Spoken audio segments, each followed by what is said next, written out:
ರಾಷ್ಟ್ರೋತ್ಥಾನ ಸಾಹಿತ್ಯದ ಆಶಯ, ಆದ ಮತ್ತು ಆಗಬೇಕಾದ ಕೃಷಿಯ ಕುರಿತು ಚರ್ಚಿಸಲಿದ್ದೇವೆ.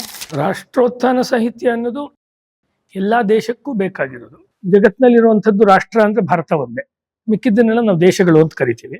ನೀವು ಎಷ್ಟು ವರ್ಷದಿಂದ ರಾಷ್ಟ್ರೋತ್ಥಾನ ಸಾಹಿತ್ಯವನ್ನು ಓದ್ತಿದ್ದೀರಾ ಗುರುಜಿ? ಪುಟ್ಟ ಮಗುವಿಂದ ಓದ್ತಾ ಇದ್ದೀನಿ. ಗುರುಜಿ, ರಾಷ್ಟ್ರೋತ್ಥಾನ ಸಾಹಿತ್ಯ ಸ್ಥಾಪಿತವಾದಾಗ ಅದಕ್ಕೆ ಒಂದು ಉದ್ದೇಶ ಅಂತ ಇರುತ್ತಲ್ಲ ಗುರುಜಿ? ಕನ್ನಡದ ಪರ ಇರೋರು ಭಾರತದ ವಿರುದ್ಧವಾಗಿರ್ತಾರೆ, ಭಾರತದ ವಿರುದ್ಧವಾಗಿರೋರು ಕನ್ನಡದ ಪರವಾಗಿರ್ತಾರೆ. ರಾಷ್ಟ್ರೋತ್ಥಾನ ಅದೊಂದು ಸುಳ್ಳು ಮಾಡ್ತು. ಈಗ ರಣವೀಳ್ಯನೇ ಮೊದಲನೇ ಪುಸ್ತಕ ಆಗಿ ಯಾಕೆ ಹೋಗ್ಬೇಕಿತ್ತು? ಬೇರೆ ಪುಸ್ತಕಗಳು ಯಾಕಿಲ್ಲ? ಅಂದ್ರೆ ಯುದ್ಧಕ್ಕೆ ಸಾಹಿತ್ಯದ ಮೂಲಕ ಉತ್ತರ.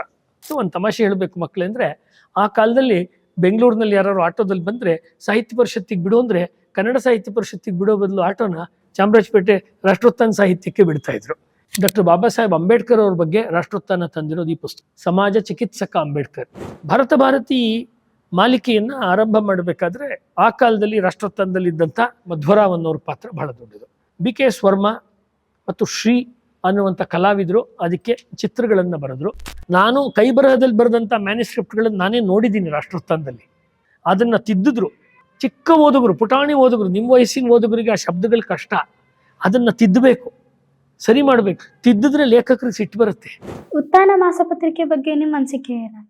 ಅವನ ಬಗ್ಗೆ ಕನ್ನಡದಲ್ಲಿ ಮೊತ್ತ ಮೊದಲು ಲೇಖನ ಪ್ರಕಟ ಆಗಿದ್ದೇ ಉತ್ಥಾನದಲ್ಲಿ. SR ರಾಮಸ್ವಾಮಿ ಅವರು ಅದರಲ್ಲಿ ಅಗ್ರಗಣ್ಯರು. ಆ ಕೆಲಸವನ್ನು ಅವರು ಉದ್ದಕ್ಕೂ ಮಾಡಿದ್ರು. DVG ಅವರ ನೇರ ಶಿಷ್ಯರು ಅವರು. ಇದುವರೆಗೂ ಮಾಡಿರೋ ಕೆಲಸ ದೊಡ್ಡದು, ಮಾಡಬೇಕಾದ ಕೆಲಸ ಇನ್ನೂ ಸಾಕಷ್ಟು ಬಾಕಿ ಇದೆ.